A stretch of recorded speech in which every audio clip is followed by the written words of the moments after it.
यहाँ पे हम अलग अलग प्लाज्मिडों के बारे में डिस्कस करेंगे। मुख्य रूप से हम जो है आर प्लाज्मिड हो गया, कॉल प्लाज्मिड हो गया, टीआई प्लाज्मिड हो गया और ईस्ट प्लाज्मिड के बारे में यहाँ पे हम बात करेंगे। सबसे पहले जो आर प्लाज्मिड है, यह जो है कुछ ऐसे जीवाणु में पाया जाता है जैसे सीजेला डिसेंट्री, इसके अलावा इकोलाई, इसके अलावा स्टेफाइलोकोकस, इसमें यह जो है आर प्लाज्मिड पाया जाता है। जो ये आर प्लाज्मिड है, इसमें जो है फंजाई के लिए एंटीबायोटिक का गुण या फंजाई के विरुद्ध एंटीबायोटिक का गुण इसमें बहुत अधिक मात्रा में पाया जाता है।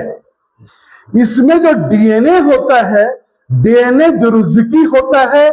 एक रज्जुक पे आरटीएफ होता है तथा दूसरे रज्जुक पे आर डिटर्जेंट होता है। जो आरटीएफ वाला जो हेलिकल है, इसमें डुप्लीकेशन के लिए, डीएनए के डुप्लीकेशन के लिए उसके नियामक जीन या रेगुलेशन जीन इस पे होती है तथा इसका जो वेट होता है वो 11×10⁶ डाल्टन इसका अणुभार होता है। तथा जो आर डिटर्जेंट वाला जो दूसरा हेलिकल है, इसमें जो है इसका जो वेट होता है वो 100×10⁶ डाल्टन इसका अणुभार होता है।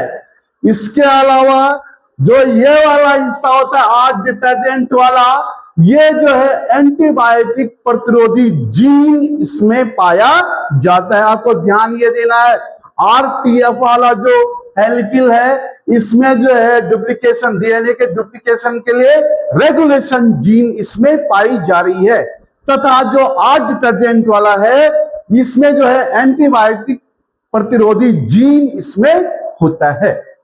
तो ये है आर प्लाज्मिड। इसके बाद हम बात करेंगे कॉल प्लाज्मिड। जो ये कॉल प्लाज्मिड है, इसे हम ई कोलाई भी कहते हैं और इसमें मुख्य रूप से कैल्सिन जीन पाई जाती है।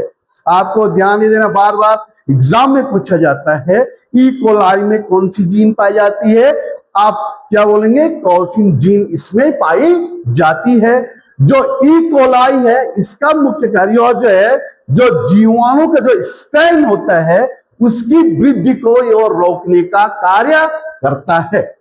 साथ ही साथ इसका जो अणुभार होता है वो 4.2×10⁶ डाल्टन इसका अणुभार होता है।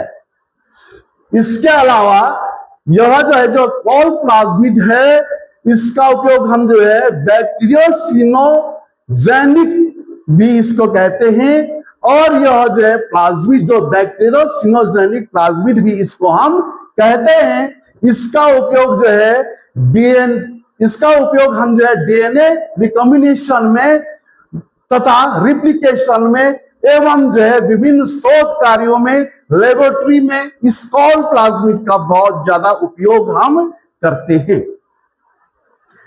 तीसरा हो गया टीआई प्लाज्मिड।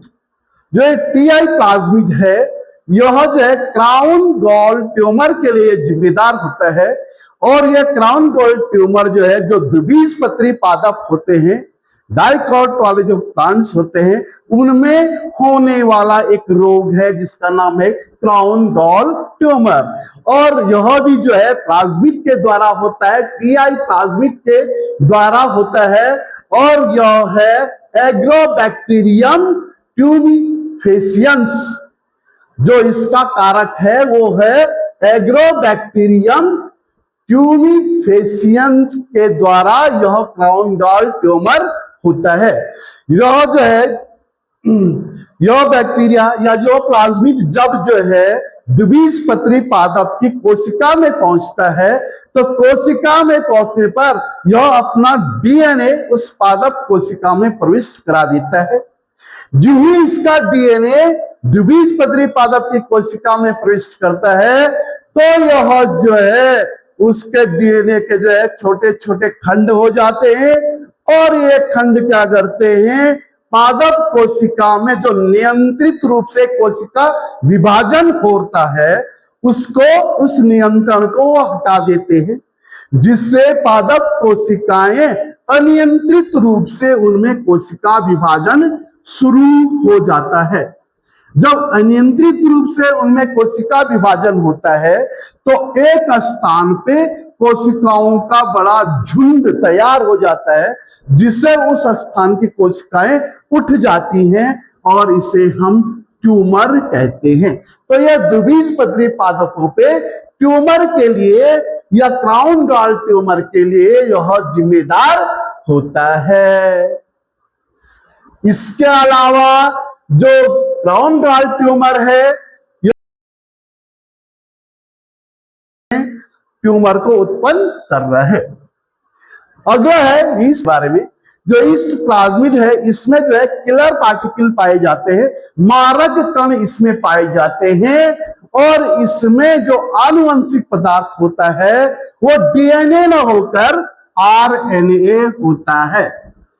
और आपने ध्यान ये देना है, ईस्ट प्लाज्मिड में डबल हेलिकल आरएनए पाया जाता है। आपको पता है सामान्य रूप से जो आरएनए होता है सिंगल हेलिकल वाला होता है, एक रज्जुकी होता है, लेकिन इसमें जो ईस्ट प्लाज्मिड है इसमें जो आरएनए है डबल हेलिकल वाला होता है और इसमें जो है 10 जीन पाई जाती है तथा इसका जो अणुभार होता है 4 × 10⁻6 डाल्टन इसका अणुभार होता है। साथ ही साथ इसमें जीन मारक कण इसमें पाए जाते हैं और यह मुख्य रूप से वेक्टर के रूप में भी कार्य करता है।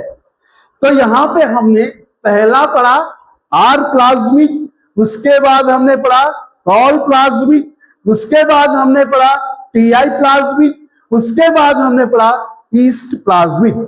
तो कभी कभी जो है एग्जाम में जो है इन चारों से भी बहुत अच्छे क्वेश्चन आते हैं, तो आप इन प्लाज्मिडों के बारे में बहुत अच्छे ढंग से पढ़ेंगे।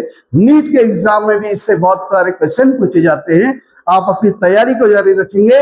आज के लिए इतना और। मैं DS वरताल, थैंक